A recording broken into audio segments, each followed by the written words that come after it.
காட்டு பறவைகளை பாருங்கள், அவைகளை போஷிப்பவர் யார் உண்டு? ஒவ்வொரு நாளும் போஷிக்கிற தேவன் அவர்களை உடுத்து வைக்கிறார் அல்லவா வேதம் சொல்லுகிறது. ஆம் பிரியமானவர்களே, நன்மையான ஈவும் பூரணமான எந்த வரமும் பரம பிதாவாகிய நம்முடைய ஜோதிகளின் பிதாவாகிய தேவனிடத்திலிருந்து வருகிறது. அந்த நன்மை நமக்கு அவர் தந்திருக்கிறார். அந்த நல்ல தேவனை நினைத்து அவருக்கு நன்றி செலுத்துவோம். நம்முடைய வாழ்க்கையில் வருகின்ற கவலைகள், கண்ணீர்கள், துக்கங்கள் எல்லாவற்றையும் அவருடைய பாதத்தில் இறக்கி வைப்போம். ஆவியானவர் நம்மை நடத்துகிறவர். சேர்ந்து அவரை துதித்து பாடுவோமா? ஆண்டவரே, நீரே எங்கள் பலன், நீரே எங்கள் நம்பிக்கை என்று சொல்லி எங்களுக்குள்ளே வாசம் செய்யும் ஆவியானவர்.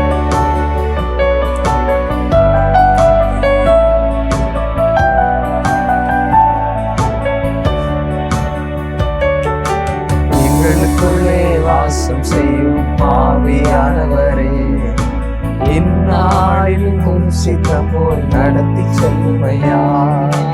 எங்களுக்குள்ளே வாசம் செய்யும் ஆவியானவரே, இந்நாளில் உம் சித்தம் போல் நடத்தி செல்லுமையா.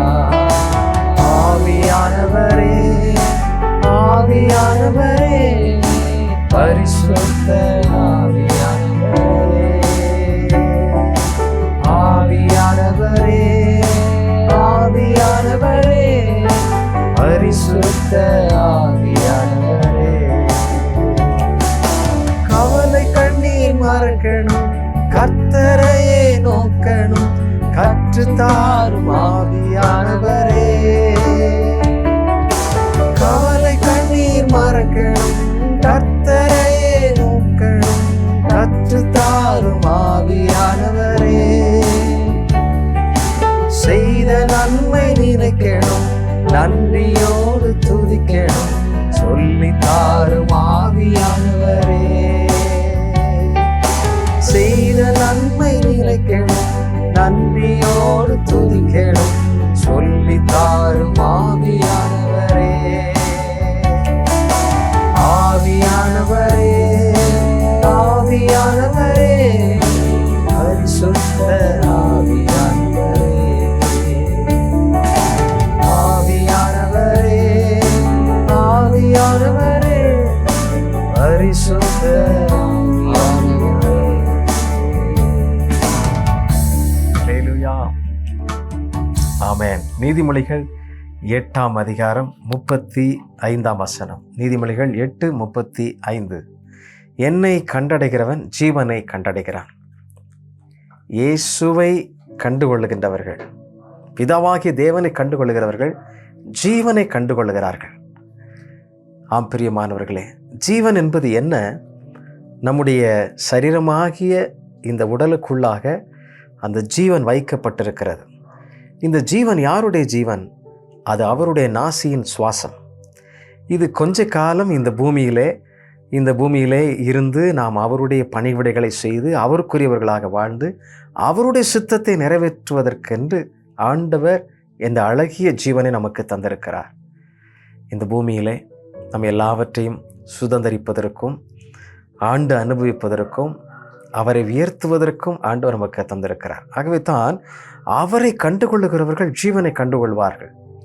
நிறைய பேர் இந்த பூமியில் நிறைய சாதிச்சிடணும், நிறைய சேர்த்து வச்சிடணும் அப்படின்னு சொல்லி எதிர்பார்த்து எல்லாவற்றையும் செய்து முடிப்பதற்குள்ளாக அவருடைய ஜீவன் போய்விடுகிறது. ஆனால் ஜீவன் என்பது இயேசுவோடு கூட வாழ்வது.